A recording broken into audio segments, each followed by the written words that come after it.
What is up, my friends? You are very welcome along to Saturday night's late night news roundup. Despite the fact that I'm sitting here looking like a chupa chup lollipop who has been left out in the sun a little bit too long, I'm going to do my very best to give you the latest news around Liverpool Football Club. Today we're going to be focusing in on a couple of key subjects. One, are we actually going to sign a striker? Because the talk is now that perhaps we won't because they don't see value in the market. Will we see a versatile forward perhaps? That, lots more to come over the next few minutes, including updates on Victor Osimhen. We're going to be speaking about Chiesa and Darwin Núñez. Jurgen Klopp has had a little bit to say on the signing of Florian Wirtz, so we'll take you through that and much more. But as always, you know we want to know your thoughts, so do let me know in the comment section. Drop a like on the video if you enjoy, and of course, don't forget, our last ever live show is taking place Sunday, 19th of October at the Hot Water Comedy Club in Liverpool. It is an all-ages event and tickets are just £15. I wanted to make the show as cheap as I could for my last one. So with our overheads being a bit lower, we've knocked it down to £15 to try and make it as accessible as possible. Right, let's get stuck into the news. And I'm going to start off with some news coming out of Italy that said Liverpool want Victor Osimhen, but Napoli won't make any discounts on a £64 million release clause. Liverpool have offered an equal exchange deal, including Chiesa and Núñez for Osimhen, but De Laurentiis wants Chiesa, Núñez and 17 million in order to make the deal, according to reports coming out of Italy. Now, there's no way on hell that Liverpool are going to cough up those two players and £17 million for Victor Osimhen.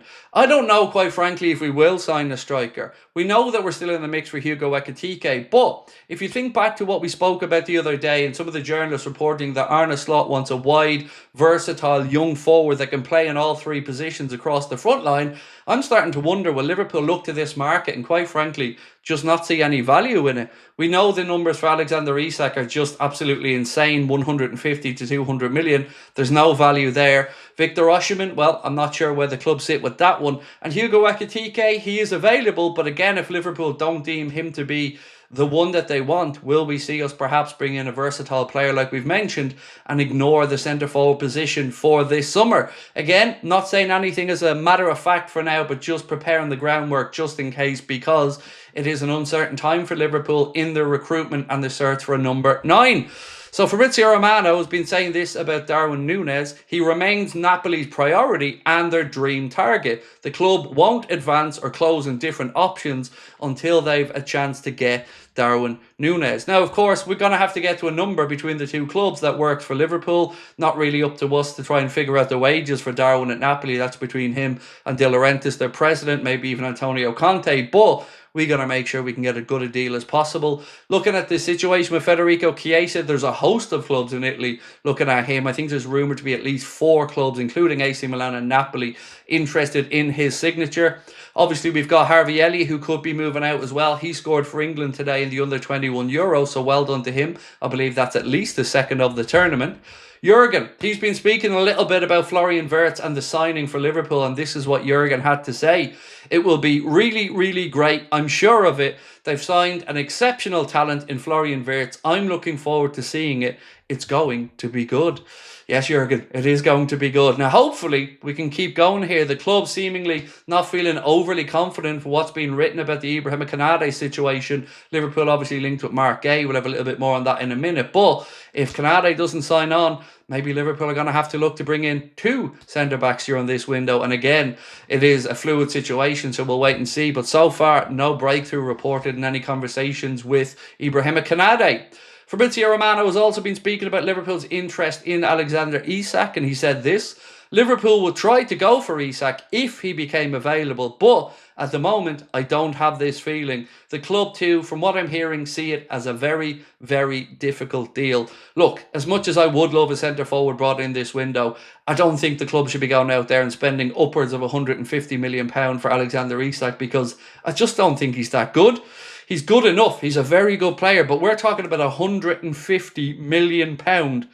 I don't see it there with the injury concerns. Maybe if they weren't there, you could reevaluate that situation. But for me, it's Liverpool looking elsewhere, I think, in this market. Unless something drastic happens to make that Newcastle price come down, I just can't see this one working out. So, will it be Hugo Ekitike? Will it be Victor Osimhen? Or, as I mentioned, will Liverpool perhaps hold on for now, bring in another wide versatile forward, maybe utilise the false 9 if possible, keep Jota around.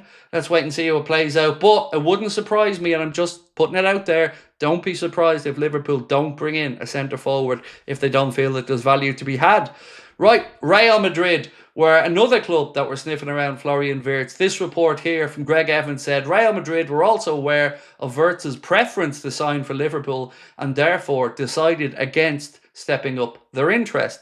We know that Manchester City tried to play the whole, oh, it was just too much money card, which is just nonsense. They wanted him. He wanted to come to us. And like Real Madrid, they knew that they'd be wasting their time. So to save face, well, they went out and signed Cherki and pretended that he was the one they wanted all along. But remember this, if Liverpool wanted Cherki, he'd also be a Liverpool player right now. So sit on that one, Manchester City fans, all three of you as I keep mentioning. Let's move on to Sky Sports. Sorry, I can't help myself but have a dig at Man City fans on occasion because, well, you know, the whole thing. Sky Sports have reported that if Mark Gay does indeed move from Crystal Palace to Liverpool, he would want to be assured of a regular first-team starting place. Now, I don't know if Arne Slot will ever give that guarantee to any player, nor should he, in my opinion. Yes, you can say you want to be one of the top 3 centre-backs in the club, but you can't come in and say, I want to play every week. You've got to guarantee the right to do that by your performances on the training pitch. So, yes, Mark A may come into the mix, but he's going to have to convince the manager that he's the one to partner Virgil van Dijk. So, let's wait and see what happens there, if indeed he does come in. Also, keep an eye on Crystal Palace's pursuit of Ousmane Diomande. They're wanting to bring him in as Gay's replacement. Right, before we finish up, a little bit on Hugo Ekitike.